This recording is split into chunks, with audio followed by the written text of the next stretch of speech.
My name's Albert Melise III. My name is Moazzam Begg. This is a story of a friendship, an unlikely friendship. A friendship that's found its way across the us and them divide. Well, Albert was a funny character. Just like I was the Three Stooges. Hey, Mo, what's up? He's a guy who speaks like this, and people like this exist outside of the movies. Because the way I talk, I don't pronounce my R's that well. He'd make me laugh. Everything good today? I see you move from one side of the bed to the other. And he was genuinely interested in knowing different things in the Quran and so forth. And yet, here I am, a National Guardsman you wouldn't look twice at or whatever, thinking I would have any kind of intelligence. He wasn't gung-ho like other soldiers I've come across. He wasn't, I've come here to kick some detainee ass, as some would say. He wasn't like that at all. If you show kindness to another human being, then kindness is going to come to you. It was these little acts of humanity. It didn't harm the military's mission in any way. But what it did do is that people like me didn't leave Guantanamo hating every single American. That's what it did. That's right. Moazzam Begg was a Guantanamo detainee, and Albert Melise was his military guard. I don't think you can get much more us and them than that.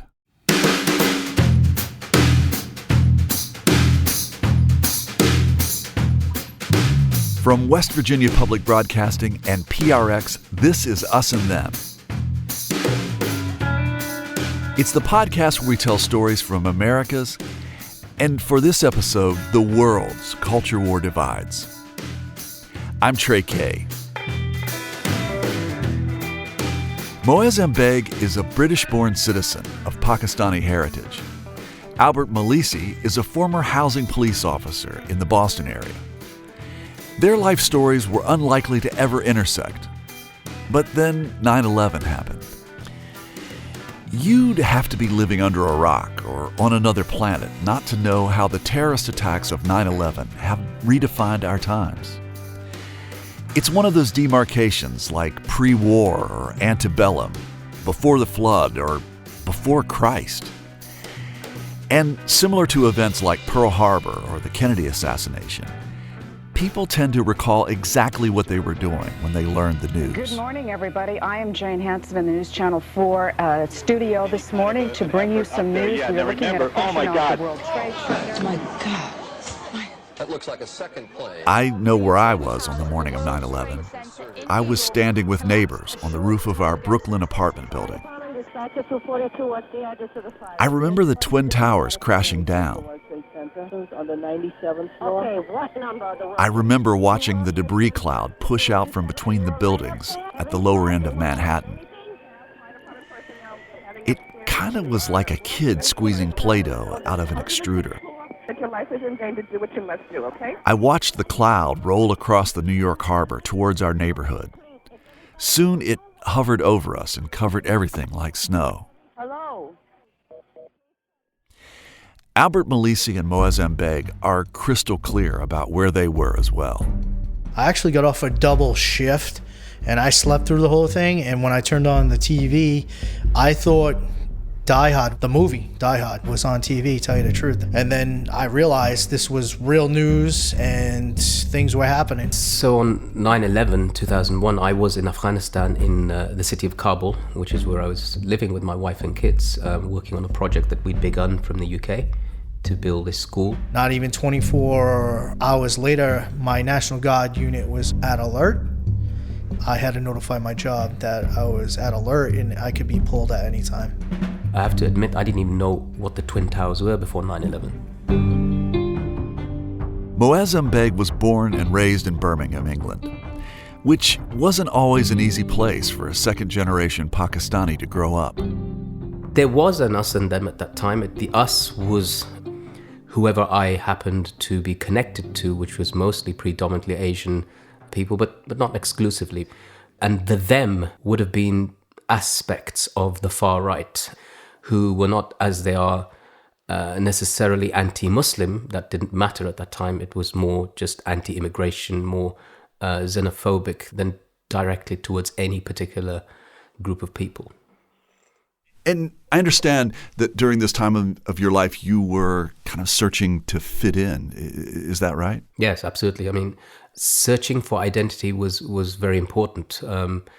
On the one hand, I'd hear of my father's stories of India and living under colonial Britain and being affected by that. My dad studied at a Catholic school, spoke English very well before he came to the UK.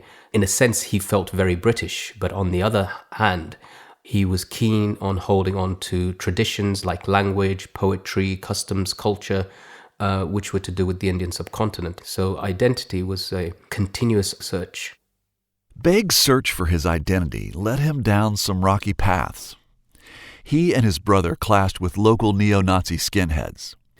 They joined a local gang whose mission was to fight skinheads. But mostly they got beat up a lot and had run-ins with the police.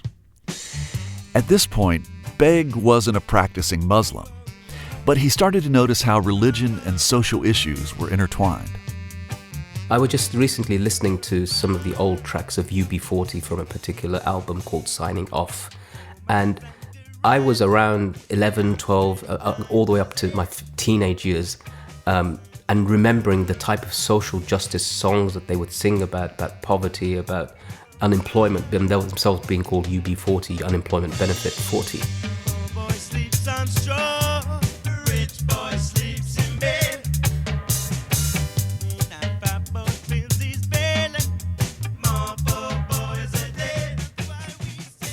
All of this was part of building an identity of, so the them and us wasn't always necessarily going to be in my mind about me being an Asian or British or Muslim and everybody else being something else, but it was also about class and social justice, something that my father used to talk to me about extensively as I was growing up. So part of the direction that I took about practicing my faith, being connected to it, was seen through the prism of that social justice, about looking towards people within my traditions, my background, history, or Islamic history, who manifested aspects or parts of that social justice that I was clearly seeing that there was a problem within the UK.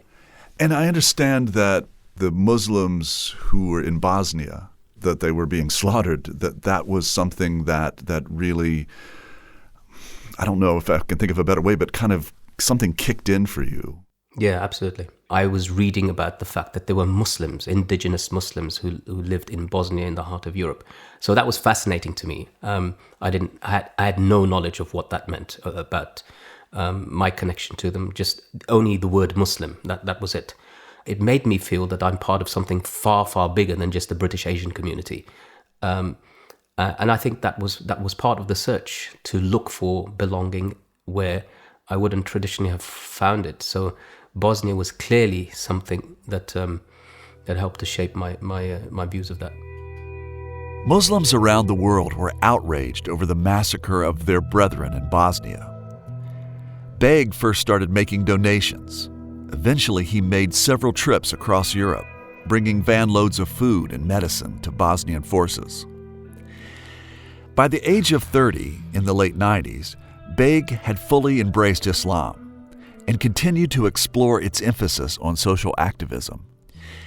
Building a school for girls in Kabul, Afghanistan, was a fulfillment of zakat, a charitable act and one of the 5 pillars of Islam. The work that I was doing out there was to help to build this school essentially from scratch. And again, remember, this is a time when the Taliban's in power, and the Taliban banned the education for females. So that was what I was involved in until, of course, the US-led invasion began and the bombing of Afghanistan. America strikes back. Afghanistan is pounded with the first wave, 50 Tomahawk cruise missiles, 25 warplanes off the aircraft B-52s, B-1s, and these 2 B-2 stealth explosions and the rattle of anti-aircraft fire that's been heard throughout. What led you to abandon the work in Afghanistan? The US bombardment, single-handedly, cruise missiles, carpet bombs, vacuum bombs, whatever you want to call them, the bombing campaign. And one thing's important, before we saw the bombs drop, we saw leaflets drop. And these leaflets literally offered $5,000 bounty money for every person suspected to be Taliban or Al-Qaeda was handed over for. But as those leaflets came down, I mean, were you aware at the time that you were possibly in danger?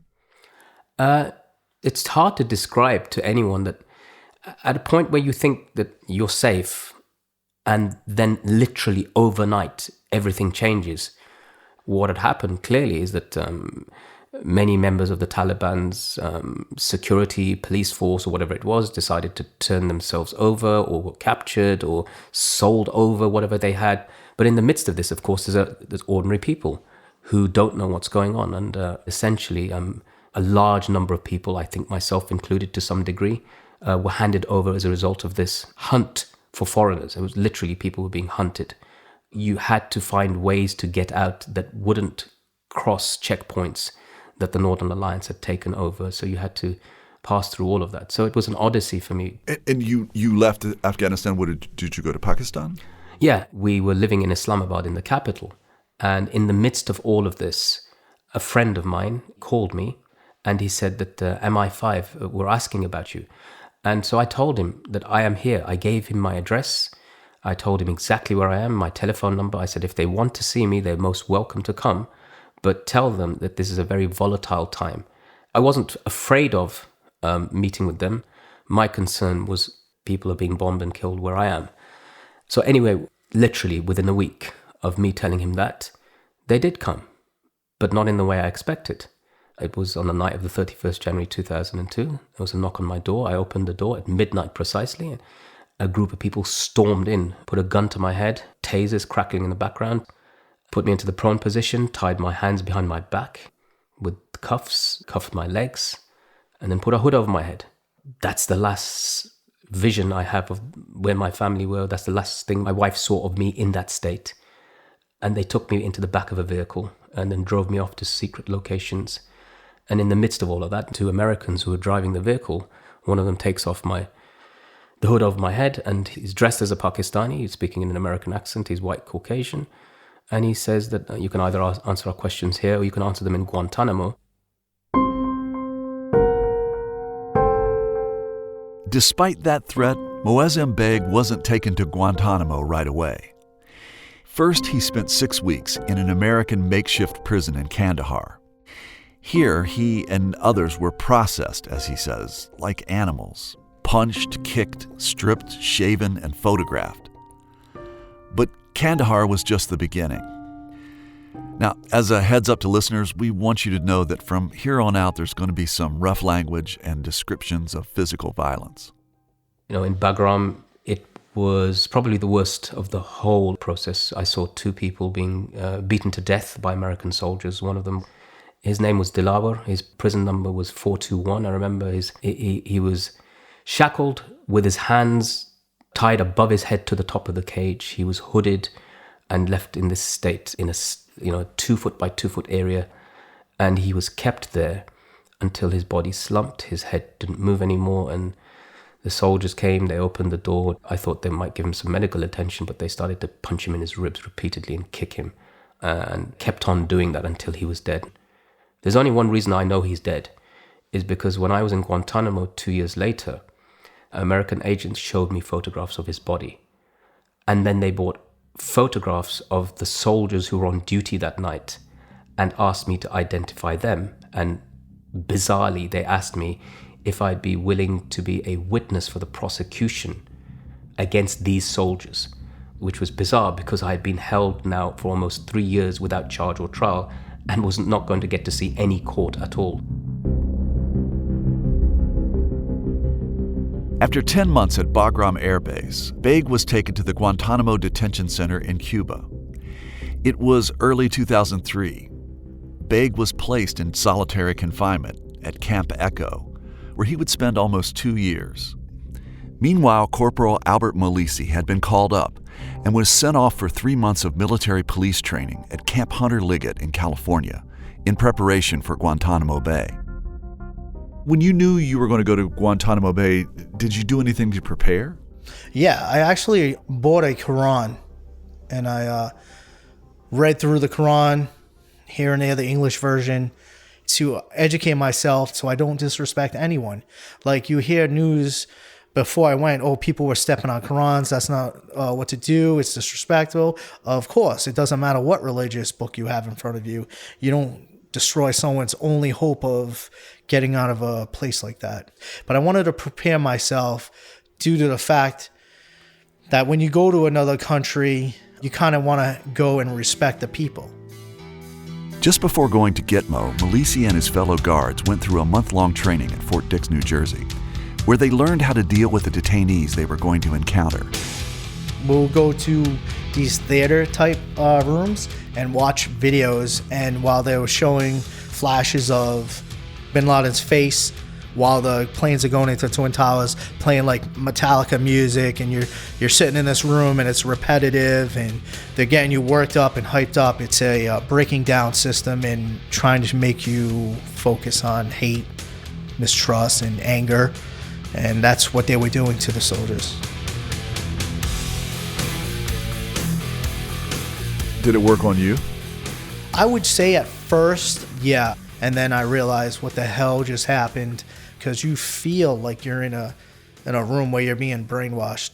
So are you saying that the United States military put you through a training process that would amp up your hatred towards Bin Laden and the various people who had perpetrated the attacks on September 11th? Yes, there's no doubt. And if anyone ever tells you different, they will be lying. It's true. It happened. I was there, and I was disgusted. You ask us to go overseas to do something, and here we are doing something, and it's the most aggressive thing you can ever go through. Yes, you are a soldier. You were trained to be a soldier, but you didn't train to do this type of work or think you were going to get brainwashed by your own government, but it happens. When the Bush administration made the decision to open the detention center at Guantanamo, then Defense Secretary Donald Rumsfeld described the people who'd be held there as the worst of the worst. The kind of people held at Guantanamo include terrorist trainers, bomb makers, extremist recruiters and financiers, bodyguards of Osama bin Laden, and would-be suicide bombers. They are not common car thieves.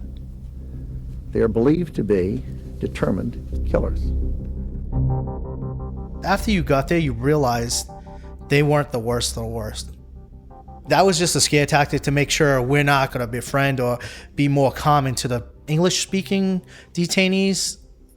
They just wanted us to go in with this fear that these are the worst of the worst. And I'll tell you, after my experience, you come across of everyday people, some non-educated, some were farmers, some were actual businessmen who had like little shops, and they were nobodies. People just from whatever village was around, that they were going rounding up people. As you were going through the training, you were told that they were the worst of the worst. Were you buying that, or were you taking it with a grain of salt?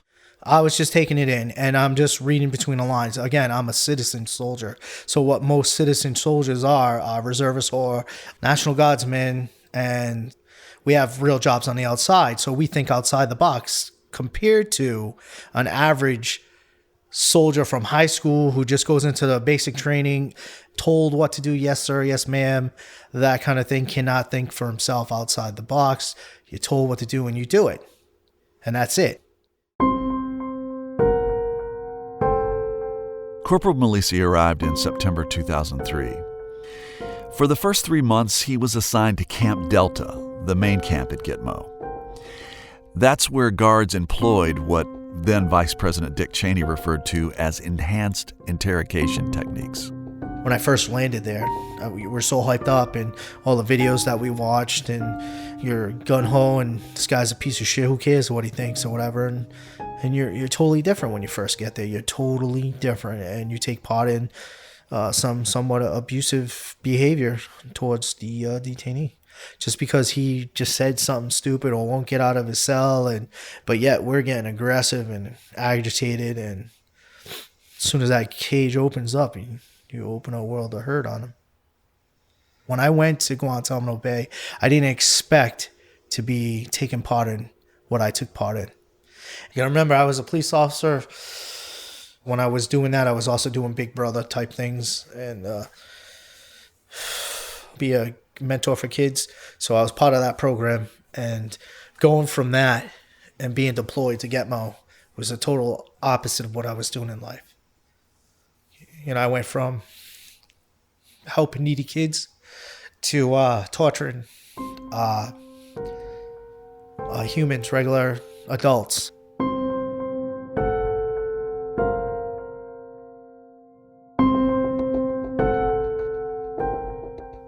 I would chain people down to the floor, put the AC down as cold as it can get, shut the lights off, put the strobe light on, and play an Eminem song continuously.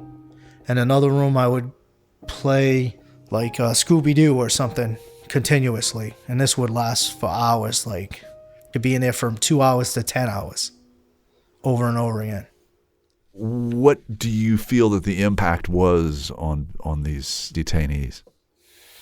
I think it was ways to make them confess to things that they weren't really guilty of doing. And if you torture anyone, even myself, for a while, I'm going to say whatever you want me to say. Give me the piece of paper, I'll sign whatever.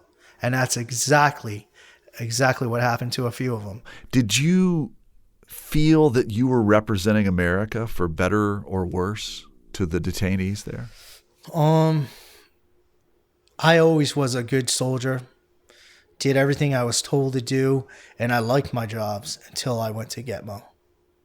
And when I was there, I wasn't representing the real America. I was representing what they want America to look like to detainees. If you understand that answer. Yeah.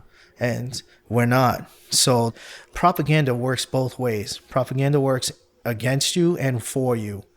And when you use your soldiers in propaganda to trick detainees, that's fine. But when it backfires and it's also tricking the soldier, and you're trying to do that, that was your mission in the first place, to trick both, so they won't know what's really going on. So soldiers won't talk freely to detainees, and detainees won't talk freely to the soldiers. But it backfired on the military because soldiers are human, just like detainees, and they associated with each other. Former Guantanamo MP Albert Melise. After a short break, Albert and Moazzam Begg finally meet. He said, I should just change my religion, become Christian. I said, what are you, some kind of jackass? Right to his face. In solitary confinement, people see you at your best and your worst, and Albert saw me at both. I'm Trey Kay, and this is Us and Them, which is supported in part by the West Virginia Humanities Council, the CRC Foundation, and the Daywood Foundation. Music lifts us up and brings us together, even when we can't get together in person. Mountain Stage brings you live performances on the air, online, and in our podcast. They remind you how it feels to be in a live audience listening to live music. This is Larry Gross, host of Mountain Stage. Find a link to our stations and our podcast online at mountainstage.org. In early 2004, Specialist Albert Melise was transferred to Camp Echo, where Moazzam Begg was detained. You'd know some MPs just didn't want to talk at all, and some of them didn't have the capacity to have discussions outside of their experience of life and didn't want to. Once he knew I was slightly intelligent, he became friends. We played chess. I think I taught him how to play chess, as I remember. He didn't know how to play. It wasn't in my cell, it was outside, so I'd have to tell them which pieces to move. I don't think I've ever beaten him in chess. There was a place where there was no moves left for either one of us. We drew out. Twice that happened. The rest of the time, he beat me like 23 times. First time I ever saw the film Snatch with Brad Pitt and I don't know who else, was in Guantanamo, because Albert snuck in DVD player and DVDs. I would show him movies like Braveheart and stuff like that, some role model type. It wasn't just Albert, it was many other soldiers. They understood that a little bit of humanity wouldn't really harm anybody. And I didn't want any of the soldiers to get in trouble on my part. I'd probably get shipped home and dishonorably discharged or something because I was National Guard. Who knows? I really don't know. I know I would have been punished. Talked about some of his struggles in his life and difficulties he had. And we talk. He's going to go home, and whatever political group he's in or other parties or whatever there is out there, he's going to say, holy shit, not all Americans are bad like we are led to believe by this party or anyone else. Many other prisoners left Guantanamo not filled with hatred of the United States of America because of soldiers like Albert. Begg had been at Gitmo for over a year when Melise was assigned to his cell block.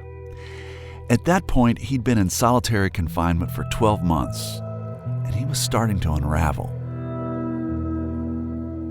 It's debilitating, corrosive, destructive. It's, I think the first and only times in my life I've had, real panic attacks have been in the only first time in my life I ever saw a psychiatrist was in Guantanamo in solitary confinement. And this is when I understood that even the psychiatrists who come in their military combat clothing regard you as the enemy. One of a psychiatrist came once after I had a panic attack. I'd been, I punched and kicked and screamed and just literally was losing my mind. I was in a cell that there was no natural light. You didn't know whether it was day or night outside. You didn't know the month or the time or the year or anything. And so she came along and she sat across my cell and she asked me if I'd ever considered taking my trousers off, threading them with my sheet and tying them like in a noose around my neck and tying it to the top of the cell and jumping off. I said, no, not until you put the thought in my mind. It's funny to think about it now, but 3 people died in Guantanamo after I left by about 3 months by hanging themselves. 3 prisoners. So there were really sinister things happening. And I think that, whatever Hippocratic oath these doctors may have signed simply didn't apply in Guantanamo. He went on sessions. When he came back, I asked him, I said, hey, man, you all right? Everything cool? And he's like, I don't want to be bothered. And he started tearing in his cell, and I can hear him. He's trying to hide it from me. And I said, all right, that's it. What's up? What's the matter with you? And they told him he should kill himself. He'll have a better chance of getting out of there, by God, than walking out. I remember it like clear as day. Well, one of the things that I heard you talk about is you told a story about how Moazzam had, I guess, spoke to some of the other prison guards, and he said something like, what do you think? Should I give up my faith and make it easier on myself? Yes, that was the first question he asked me when I went into the camp, his camp. He said, I should just, change my religion, become Christian. I said, what are you, some kind of jackass? Why would you do that? No matter what you're going through, hardships in your life right now, you don't go changing your only source of higher power. You stick to it, and you always stick to it. There was a period of time when my faith was at its all-time low. I don't think in the way that he perhaps might have interpreted it, that giving up my faith meant giving up being a Muslim. I think I would always be a Muslim, even if I gave up its practice. But to me, perhaps that's what I meant, is that if I give up the practice of my faith, then maybe things will become easier. I know that in solitary confinement, people see you at your best and your worst. And Albert saw me at both. And that, certainly happened when I was in Guantanamo and Camp Echo in particular, that there was a point at which my faith in terms of practical application hardly existed at certain points. It came back when I realized that it had been this that had sustained me through all of the difficult parts in the beginning, and that my own kind of personal weakness was also part of that test that I felt I had to pass through. And I think people like Albert helped me to question myself as well about that. Begg says in his early days at Guantanamo, he tried to be compliant with his American captors. He hoped this might lead to an opportunity to tell his story in court and expose his unjust treatment. But that opportunity never materialized. After a while, Begg became resigned to perhaps never getting out and seeing his family again. But instead of this resignation causing him to feel more depressed, he says that he adopted a "I'm beginning to like it here" attitude, and that this change in perspective helped him survive his detention. Then on June 28, 2004, the United States Supreme Court ruled that Guantanamo Bay detainees could petition federal courts for writs of habeas corpus to review the legality of their detention. Unknown to Begg, his father had been working and campaigning for his release all this time, and now pounced on this new legal window. Britain, too, had been asking the U.S. to transfer Begg and 3 other British detainees back to England. Finally, in early 2005, over the objections of the FBI, CIA, and Pentagon, President Bush authorized Begg's return to the UK.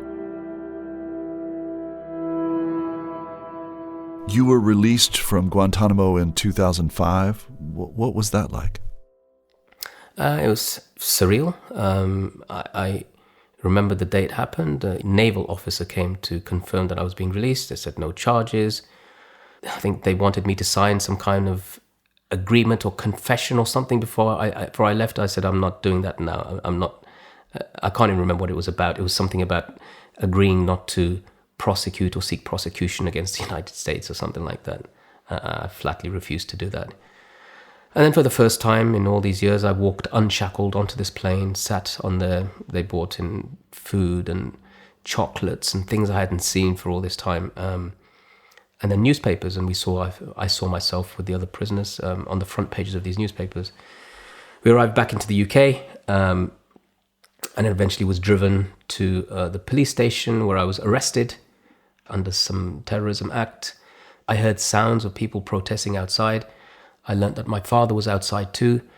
The police officer asked me if I wanted to make any phone calls, and it first dawned on me that I can actually call people, but I refused to do so. I refused to see my father, anybody in the police station, because Why? Because I wanted to see him as a free man, not as a prisoner.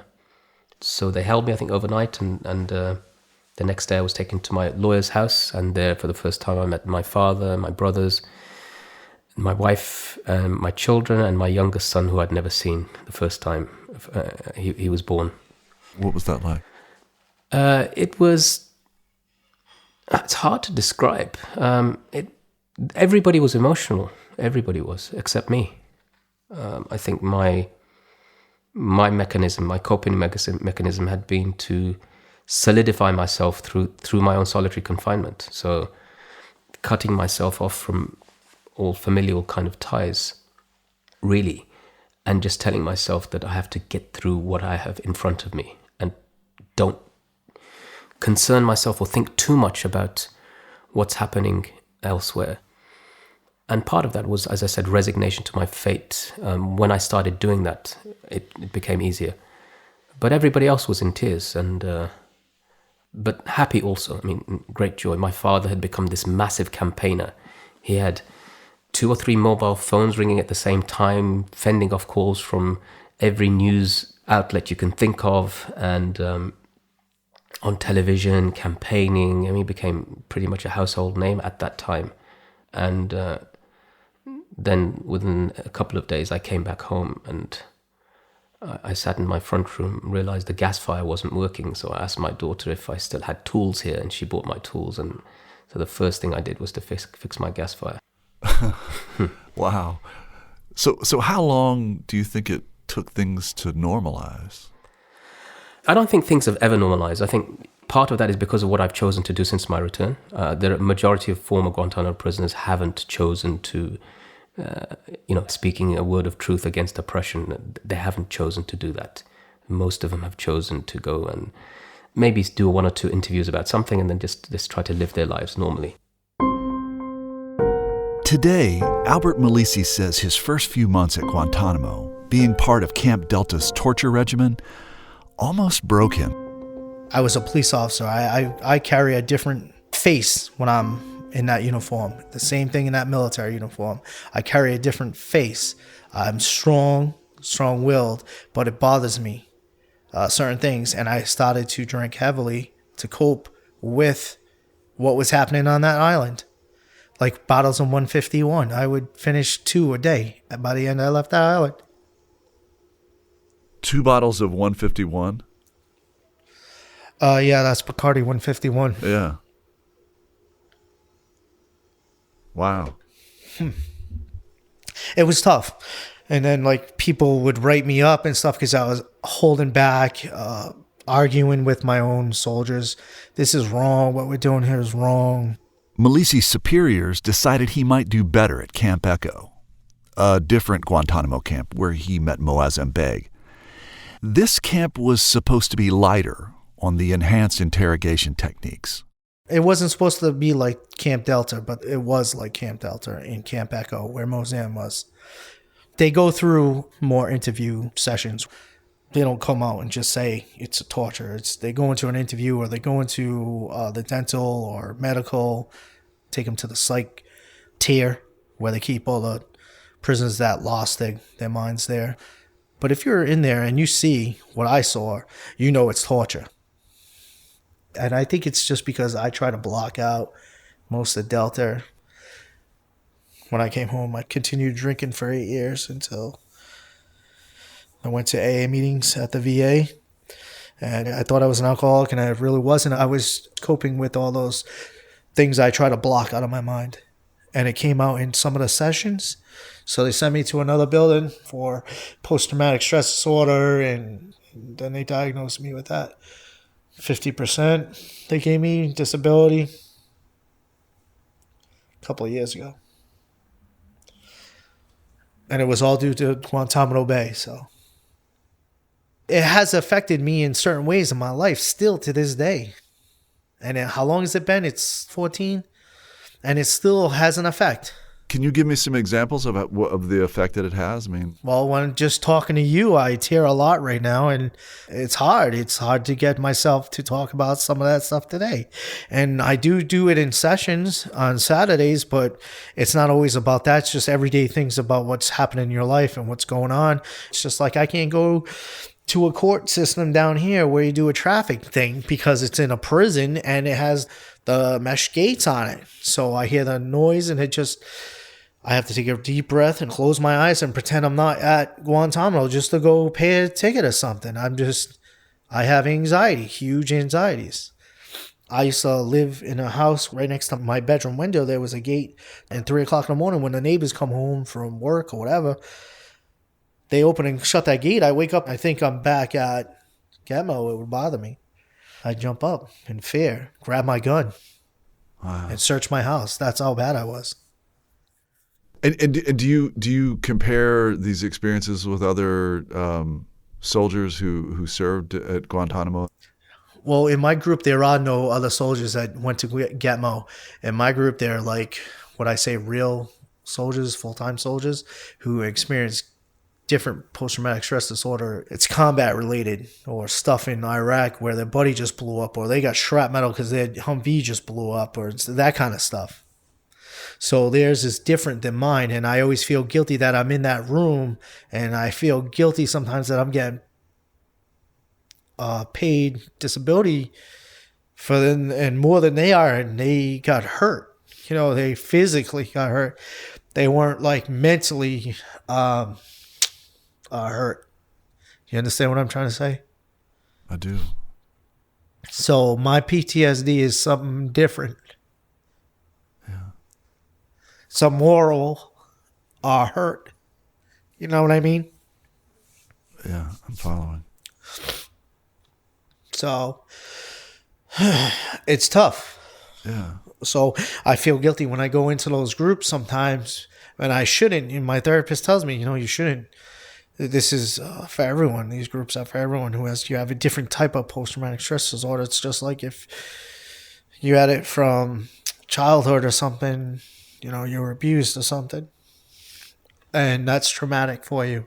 It's a different type. So you have to sit in the groups and really focus that your stories are good stories, and it's your version of what happened to you. You weren't shot at, whatever. You weren't blown up or any of that stuff. It's just a different moral post-traumatic stress disorder hurtness. And it took 4 years for me to even believe that.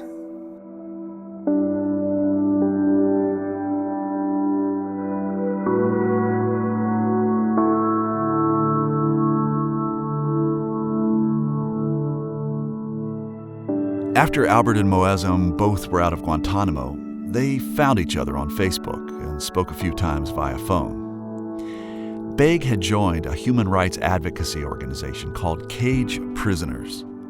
This group works to empower communities that have been impacted by the so-called War on Terror. He'd also detailed his experience in a book and a documentary film. We had this film screening. It was called The Confession. It's based on my experience of Guantanamo and everything that was around it. Albert was coming anyway to the UK to visit relatives. And I asked Albert if he'd like to come to one of the screenings in my home city of Birmingham. Yeah, I took a lot of stones because I wasn't sure if I should or whatever. Contact him while I was there. And actually, he was on like my Facebook or Instagram, and he asked me if I would do this interview for promotional of his movie, his premiere. It was scary at first because I didn't know if I was going to be detained for going to visit him or not. You were afraid you would be detained? I don't understand that. Detained, yeah, because I'm sure I was flagged after my interviews. And here I am taking a trip to England. I was nervous. I was expecting Interpol or MI5 to come get me while I was having dinner with this guy or at the movie theater doing the interview. I was scared. That's where I was scared, not of my life, of where my surroundings were. I was afraid I might not come home, be detained myself. Melise wasn't just being paranoid. He had reason to worry. When he reconnected with Begg around 2009, their Skype calls prompted a visit from a U.S. military intelligence officer.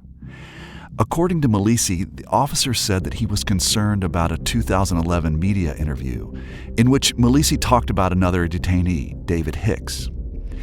He was afraid Melise might expose some Guantanamo secrets. So, yeah, he was worried that visiting England might flag him for similar government scrutiny. But Melise decided to go anyway. And he said he'd love to, and we'd have dinner here and he'd come and stay with me. I said, I can put you at a hotel. He said, no, I want to stay with you. And I said, of course, that's what I envisaged. So myself and my son, we picked him up at the train station when he came. It was just like meeting a long-lost brother. I mean, it was really like that. At first I was nervous and afraid, and then it just all eased. Everything, once I seen him, and everything was at ease. So that night, Albert came and he stayed with me. And I told Albert, this is your house. Welcome at any time. Just got to give you a little warning. This time, I have the keys. And that was our little laugh together. Moazzam Begg and Albert Melise have been away from Guantanamo Bay for several years, but clearly the experience lives on in their psyches. And the story of Guantanamo goes on. The detention center was opened as a result of the attacks on September 11th. According to Human Rights First, of the 780 detainees who were brought to that facility, 500 were let go during the Bush administration.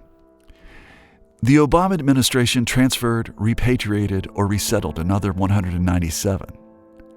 The detention center remains open with 41 detainees.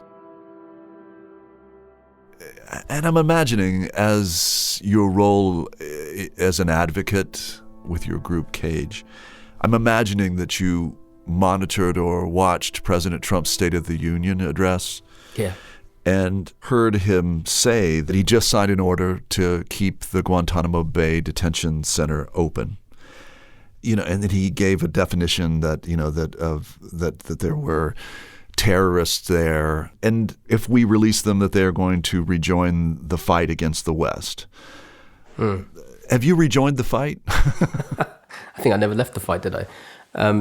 But Obama had said, didn't he, when he came into power, he said he will close Guantanamo. He said that before he came to power. And when he came to power, within, I think, a couple of days, he signed an executive order to close Guantanamo within a year.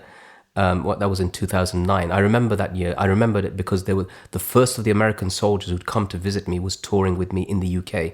We did a tour called The Two Sides, One Story. So I remember very well both of us saying that it's too little, too late, and we don't even believe him. And it came to pass that, 8 odd years later, or 7 years later, he didn't close Guantanamo. He couldn't. So even when you say you're going to close Guantanamo, you can't or you won't. And so when Trump says that he's going to keep the place open, I believe him completely because he's doing what he says he believes in. That's the only difference. Do you think it's unfair to ask soldiers like yourself to accept what they see and experience at Guantanamo and not ask questions and just trust in the system and just understand that the alleged guilt of the detainees is true? Okay, they make you sign a paper when you first get there, and it takes your right to speak to any media or anybody else after your time on Guantanamo Bay. And if you go against that, you can be punished. So they take away your First Amendment rights. But once you're out of their command, I strongly believe that the moral part of the story is to tell the story, to tell what's going on in this place, to tell what you see in the big picture. Oh, it's not just Germany torturing people. It's not Vietnam torturing people. Guess what? America tortures people too. It's not all that apple pie crap you see all on the movies. And that's why I signed Mickey Mouse on my thing. They remade me sign it when I left. Did you sign it? No, I still didn't sign it. I still left. What are you going to do? Keep me? They'll run out of money. They can't just keep a soldier. They're going to have to send them home. So I just want to be clear. You have never signed some type of non-disclosure agreement saying that you're not going to talk about what you I never experienced. put my real name on it. I signed it. I just didn't put my name. I put Mickey Mouse on it. Okay. And I still get in trouble because they said I signed it. And I know for a fact I didn't. So they couldn't really punish me. They could only bar me from reenlistment. They couldn't put me dishonorable discharge. Couldn't tell that I gave away classified information because I still don't talk about classified information. That hasn't already been out in the news. Now I can talk about certain things because it has been out in the news. Former Guantanamo MP Albert Melise. I asked Moazzam Begg what the U.S. government should do with those who remain at Guantanamo. Well, look, in America, you have prosecuted people for terrorism left, right, and center and give them hundreds of years in prison. So it's not for the lack of having a system that you can't prosecute them. It's just the fact that if you have these prisoners, if they are innocent, if they haven't been charged after 15 years or 16 years, interrogated by the world's most powerful, most law enforcement intelligence agencies. If you can't do that after 15 years, you're never going to do it. So it's time to think about releasing them. It's time to think about places where they can go home to build up whatever life they have. And as far as your question of the recidivism, they're going to go back to the battlefield. I think your battlefields are already filled with people who weren't even in Guantanamo. So that's no longer a problem or a priority. You've created people, as I said, that are far worse than the original that you were trying to fight. With regard to your experience at Guantanamo, do you think that we have something that we need to own up to? I think so, but the problem is that, with the greatest respect of owning up to all of these things, it has no bearing because you could add many other things, Vietnam and Korea and God knows where else, Iraq 1 and Iraq 2 and Afghanistan. The problem is that if you fuck up once, maybe, and if you do it twice, maybe, 3 times, but repeatedly, it becomes systematic then. It's no longer, in my view, just a mistake. This is by design. And I cannot, this is not some kind of third world country under-resourced that is unable to make decisions. This is the most powerful advanced democracy in the world. It is the only country in the world that has used nuclear weapons. So let's absolutely be under no illusion that the violence and the erosion and the abuse of human rights meted out by the United States of America is completely in line with what it has done since its inception. I think that's the hard truth. If you want to own up to something, you have to own up to what it is that you become. I think America has to own up to a lot more. America owned up to the CIA Senate torture report. But what's the point of owning up to something when nobody's going to be prosecuted for it? It's like me, can you imagine if we said, can the 9/11 guys who did 9/11, can they just own up, please, and we can turn the page? Nobody would accept that for them. So I think America not only has to own up, it has to hold itself to account, and I don't think it will ever be prepared for that. Do you hate Americans? No, because of Albert. Because of Albert and people like him. No, I don't.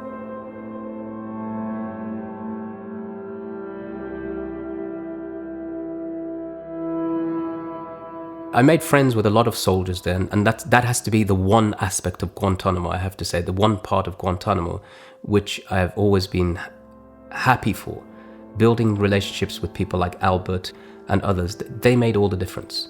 Those ordinary, decent American individuals, they made a massive difference in my existence in Guantanamo, and I'll never forget them.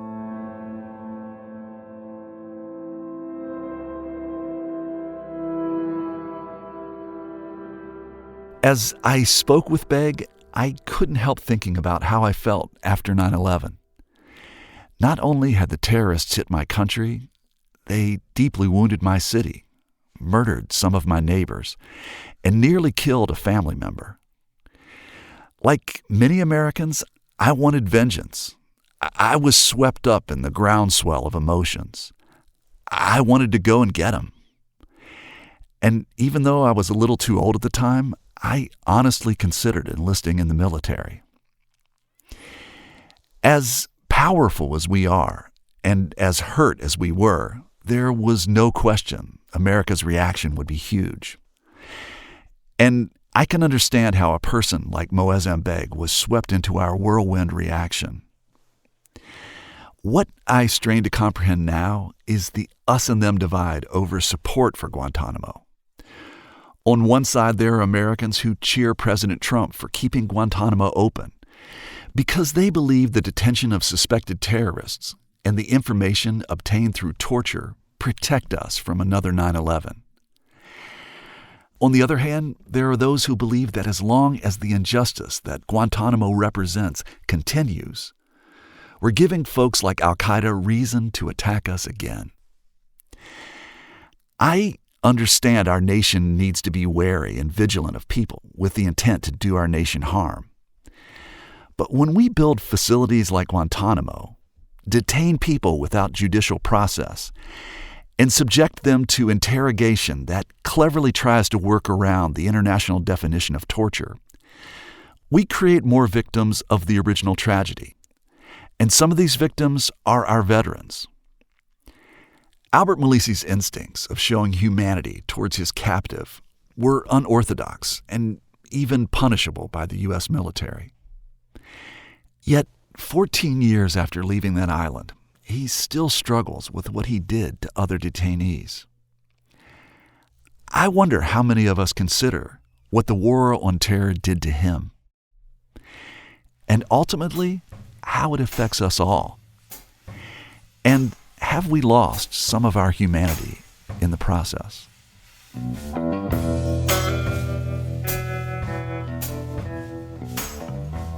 You've been listening to Us and Them. Our team is me, Trey Kay, Loretta Williams, and Mitch Hanley. Special thanks to the Departments of Communication and Digital Media and Journalism at the State University of New York at New Paltz. Michael Lipton and Tristan Lozow wrote and performed the Us and Them show music. Additional music in this episode by Blue Dot Sessions. Mark Lerner designed our logo. The wonderful people at PRX and West Virginia Public Broadcasting make Us and Them possible. So do grants from the West Virginia Humanities Council, the Corporation for Public Broadcasting, the CRC Foundation, and the Daywood Foundation. As with every episode, we had to cut some compelling interview segments that we just couldn't fit in. But we've included some of them in our podcast feed. Subscribe to Us and Them at Apple Podcasts to hear Moazzam Begg's detailed explanation of the term jihad. What's being done today by whoever, Al-Qaeda or Boko Haram or ISIS or any of these guys, whilst they will call it jihad and will interpret it the way they wish, it has little bearing on the original concepts of jihad. How Albert Melise considered returning to Guantanamo. I wanted to go re-enlist to go back to make sure they have an easier time. But I didn't realize there's other soldiers like me. Again, we didn't tell anybody. We kept our stuff secret from everyone else. And from our last episode, Andrea Pitzer's thoughts on whether the United States will own up to the crimes of Guantanamo. The downside of a strain of American optimism that has let us do a lot of great things has been that we tend not to want to be accountable to our past, and that's a way to move forward if you don't have the weight of the past. But ultimately, I think as a country, we will be less able to live with each other as human beings if we don't have accountability. You'll find those additional excerpts when you subscribe on Apple Podcasts. We'll see you next time on Us and Them. Support for this podcast comes from the Corporation for Public Broadcasting.